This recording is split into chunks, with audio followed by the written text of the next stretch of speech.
Ya, karena hidup itu gabungan antara fisik dan roh.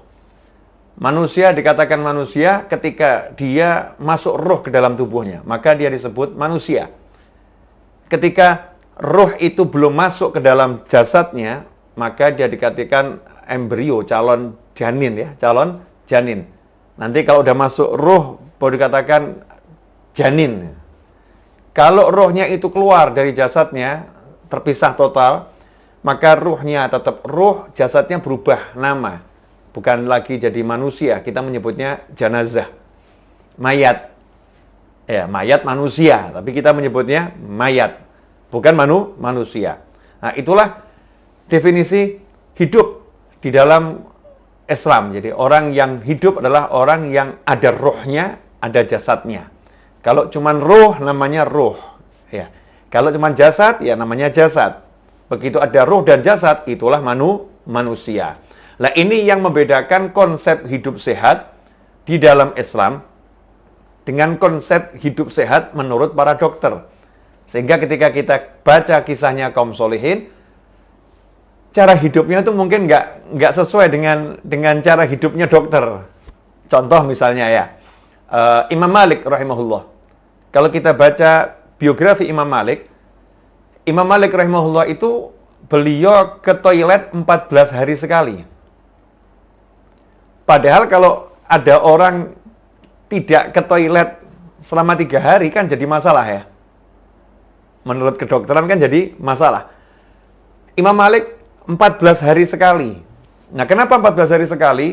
Karena memang tidak ada yang dikonsumsi beliau kecuali seteguk air dan secuil korma. Itu pun di waktu sahur ya, dan di waktu berbuka dipisah. Minum airnya di waktu berbuka, makan kormanya yang secuil itu di waktu sahur.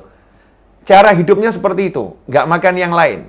Ini kalau dilihat dari konsep kedokteran melanggar nih prinsip-prinsip kesehatan yang diajarkan oleh para dokter. Tetapi dalam konsep beragama sebagai seorang Muslim, kita punya Nabi Muhammad SAW yang mengajarkan cukup yakfi. Ini sabda Nabi, nggak mungkin salah SAW. Ini harus kita pegang ya. Tapi tanpa kita harus menyalahkan siapapun. Kita berpegang pada ajaran Nabi Muhammad SAW, tanpa kita harus menyalahkan siapapun. Menurut Rasul saya seperti ini yang saya imani, ini yang saya percayain. Orang lain terserah. Ya, orang lain terserah. Itulah kita diajarkan tidak menyalahkan siapapun, tapi kita pegang ajaran kita yang benar. Cukup buat anak cucu Adam, luqaimatun, yuqimna biha sulbah, atau kama qala sallallahu. Luqaimat. Luqmah itu satu suap. Kalau luqaimat, suapan-suapan kecil, ya beberapa suapan kecil. Jadi cukup buat anak cucu Adam beberapa suap kecil untuk menegakkan tulang punggungnya. Sumber saraf ini semua kan ada di tulang punggung. Artinya untuk hidup ya cukup beberapa suap kecil. Kalau ternyata memang kita bukan golongan yang super hebat tadi menjaga makan, golongan awam, Rasul mengajarkan SAW, makan itu sepertiga untuk makan, sepertiga untuk minum, sepertiga untuk nafas, dengan aturan makan saat lapar, berhenti sebelum kenyang. Ya, makan saat lapar, berhenti sebelum kenyang. Sementara yang terjadi sekarang, kita diajari sarapan pagi, makan siang, makan malam. Ada sarapan, makan siang, makan malam. Konsepnya Islam nggak kenal sarapan, nggak kenal makan siang, nggak kenal makan malam. Konsepnya Islam, kalau kamu lapar, makan. Berhentilah sebelum kenyang dan makannya sedikit. Ya, dan makannya sedikit. Nah, itu dipraktekkan oleh para ulama. Makanya kita ketika baca biografi Imam Nawawi rahimahullah, kita kaget. Imam Nawawi makannya cuma ketika berbuka dan cuma sedikit. Bahkan dikatakan makanan pokok beliau roti gandum, kemudian lauknya itu cuka. Roti gandum yang sedikit dimakan, lauknya cuka. Minumnya seteguk air. Selesai. Badannya sehat. Imam Nawawi itu sehat ya. Beliau bukan wafat karena kemudian punya penyakit, enggak. Beliau sehat. Imam Malik sehat. Kalau kita lihat para ulama, ya seperti itu. Makannya sedikit, badannya sehat. Saya ketemu beberapa orang soleh yang makannya sangat sedikit, ya, tapi daki gunung. Kuat. Ya, sholat puluhan rakaat, kuat. Nah, mohon maaf, untuk orang yang nggak percaya pada agamanya Allah Ta'ala, maka mereka nggak percaya tentang keberadaan ruh. Ruh itu nggak dipercaya. Makanya dikatakan mati ketika jantung berhenti. Kalau jantung berhenti, mati, selesai. Kalau Islam, ruh keluar dari tubuh, maka itu namanya meninggal dunia. Kalau ruhnya masih ada dalam tubuh, walaupun jantungnya berhenti, ya belum mati. Makanya ada orang mati suri ya. Jantungnya udah berhenti, tapi tiba-tiba kok hidup lagi. Dia bukan hidup lagi, emang belum mati. Ya belum mati dia. Ruhnya masih ada di dalam tubuh. Ruhnya belum keluar. Jantungnya memang berhenti. Nah, ikhwani rahimakumullah, perbedaan ini menyebabkan konsep hidupnya jadi berbeda. Makanya dikatakan kalau mau kuat, taat. Kamu taat sama Allah Ta'ala, kamu akan kuat. Kalau kamu nggak taat, kamu nggak akan kuat. Kamu lemah. Kenapa? Karena taat menyebabkan ruh menjadi perkasa. Ruhnya jadi besar ya, ruhnya menjadi hebat. Begitu ruhnya segar, ruhnya hebat, ruhnya kuat, maka fisik ini dibawa sama ruh. Saya ambil contoh, ya insya Allah ini contoh ini bisa membuka pikiran kita lebih luas lagi insya Allah. Enak mana? Dibawa pesawat atau membawa pesawat? Enak mana? Enak kita dibawa oleh pesawat atau kita yang bawa pesawat? Kita tarik pesawatnya, kita dorong pesawatnya. Enak mana? Jawabannya adalah ya enak duduk di bawah pesawat. Kalau kita duduk di bawah pesawat, maka nggak terasa kita nyantai, terbang Solo Jakarta, Jakarta Solo 1 jam nyampe. Tapi kalau kita suruh bawa pesawat nih, dorong pesawat, Masya Allah, kekuatan kita seberapa, 1 jam itu dapat berapa meter itu. Kalau kita yang narik pesawat dengan kekuatan kita, seberapa kuat kita. Nah, dalam tubuh manusia, itu ada ruh yang besarnya luar biasa. Dikatakan oleh Al-Habib Abu Bakar bin Abdullah bin Talib Al-Attas rahimahullah radhiyallahu anhu ketika menulis surat kepada Sayyid Ahmad Zaini Dahlan Mufti Mekah, dan surat itu terdokumentasikan dengan baik, bisa kita lihat sampai sekarang. Di isi surat itu disebutkan ruh ini, ruh manusia biasa, mau manusianya beriman atau nggak beriman, baik atau buruk, pokoknya namanya manusia. Ruhnya kalau dikeluarkan dari jasad, ruh itu dikeluarkan dari jasad lewat ubun-ubun. Dimasukkan lewat ubun-ubun, dikeluarkan lewat ubun-ubun. Makanya kalau ada orang meninggal dunia, matanya melihat ke atas. Mau lihat ruhnya. Ya, matanya naik ke atas tuh mau lihat ruhnya. Ruh ditarik dari ubun-ubun, dikeluarkan.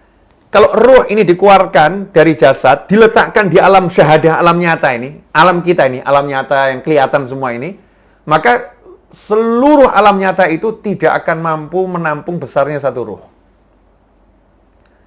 Bayangkan tuh, galaksi Bima Sakti, galaksi-galaksi, semua galaksi itu nampung satu ruh nggak muat. Ruh itu besarnya luar biasa. Makanya nggak ada judulnya ruh gentayangan di alam nyata tuh nggak ada. Yang ada ruh ya di alam barzakh. Ya, ruh di alam barzakh. Yang gentayangan di alam nyata ini kan jin itu. Bukan ruh. Kalau ruhnya orang soleh hadir di majelis, ruh beliau-beliau ada di alam barzakh, dimensinya itu. Ya, dimensinya nyampe ke majelis. Seperti sekarang, antum ada di ruangan saya. Tapi di dimensi yang berbeda. Dimensi dunia maya. Susah kalau dijelaskan tuh, ilmu alam malakut ya. Rahasia alam malakut. Tapi yang jelas, bukan di alam nyata. Di alam yang kasat matanya bukan alam ini. Tapi alam barzakh, itu tempatnya ruh. Jadi ruh tuh nggak pernah bisa tinggal di alam dunia yang nyata ini, kecuali dimasukkan secara khusus oleh Allah Ta'ala lewat tangan-tangan malaikat-malaikat khusus. Bahkan dikatakan malaikatnya ini adalah malaikat Israil alaihissalam. Makanya nanti yang nyabut nyawa juga malaikat Israil alaihissalam. Ada malaikat khusus ya, dengan teknik khusus. Maka dikatakan ditiupkan. Ya, roh itu ditiupkan ke dalam tubuh atau jasad yang kecil tadi. Nah, roh yang segede itu di dalam, ini seringkali dilemahkan oleh manusia itu sendiri. Rohnya yang kuat dilemahkan. Dilemahkan bagaimana? Kalau manusia nggak ngasih makanan roh, rohnya jadi lemah. Nah, makanan roh itu zikir, makanan roh itu sholawat, makanan roh itu qiraatul Quran, makanan roh itu istighfar, makanan roh itu taat pada Allah Ta'ala. Melemahkan roh, kalau roh itu diajak bermaksiat, rohnya jadi lemah. Ruhnya jadi lemah. Banyak makan itu menguatkan jasad, tapi melemahkan ruh. Makan yang banyak itu melemahkan ruh, menguatkan fisiknya. Nah, kita sibuk menguatkan fisik yang akibatnya melemahkan ruh. Nggak seimbang. Ya. Hasilnya apa? Kita bukan hidup dibawa oleh ruh, tapi kita hidup maksa ruh ikut sama kita. Makanya capek, ruhnya diajak sholat, berat. Ruhnya diajak qiraatul Quran, berat. Dengar kisahnya orang soleh terdahulu, seperti Sayyidina Imam Husain, ya, cucu Nabi SAW, Ali Zainal Abidin radhiyallahu anhu. Sayyidina Ali Zainal Abidin radhiyallahu anhu itu sholat sunnah 1 hari 1000 rakaat. Sayyidah Rabi'ah Adawiyah 1 hari sholat sunnah 1000 rakaat. Habib Abdurrahman bin Muhammad Asgaf 1 hari khatam Al-Quran 8 kali. Habib Abdullah Haddad radhiyallahu anhu waktu kecil taman kanak-kanak, setiap hari sholat sunnahnya itu 100 sampai 300 rakaat. Belum lagi touring dari satu masjid ke masjid yang lain hanya untuk sholat sunnah 2 rakaat, tahiyatul masjid. Sementara jumlah masjid di kotanya ada 365, sebanyak jumlah hari dalam setahun. Berapa banyak itu? Ada satu lagi, seorang ulama, satu habib yang khatam Al-Quran 1 hari 6 kali di siang hari, 6 kali di malam hari. Kekuatan fisiknya itu seperti apa? Padahal orangnya dilihat ya biasa-biasa, mungkin orangnya didorong jatuh mungkin orangnya. Tapi kok kuat luar biasa. Kenapa jadi kuat? Karena bergerak dengan ruh. Ya, bergerak dengan ruh. Bukan mengajak ruhnya bergerak, tapi ruhnya mengajak fisiknya bergerak. Bukan mendorong atau narik pesawat, tapi kita duduk pesawatnya yang bawa kita. Bayangkan kalau kita ini bergerak dibawa sama ruh. Makanya muncul orang-orang soleh bisa bergerak dari Mekah sampai ke Indonesia. Indonesia Mekah, cuman nyampe. Bismillah, nyampe. Kenapa? Karena fisiknya dibawa oleh ruhnya.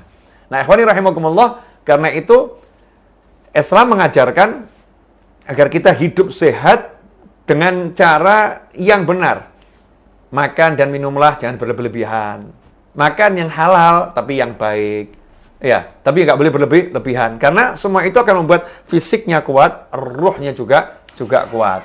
Nah, ini yang mungkin konsep hidup sehat yang terlewatkan, yang mungkin nggak diajarkan secara serius gitu ya. Ruh ini dihilangkan. Kenapa? Karena di luar sana banyak orang yang nggak percaya sama ruh. Nah, kita jangan ikut-ikutan yang di luar sana. Tanpa kita harus menyalahkan siapapun, kita ikut ajaran Nabi Muhammad SAW.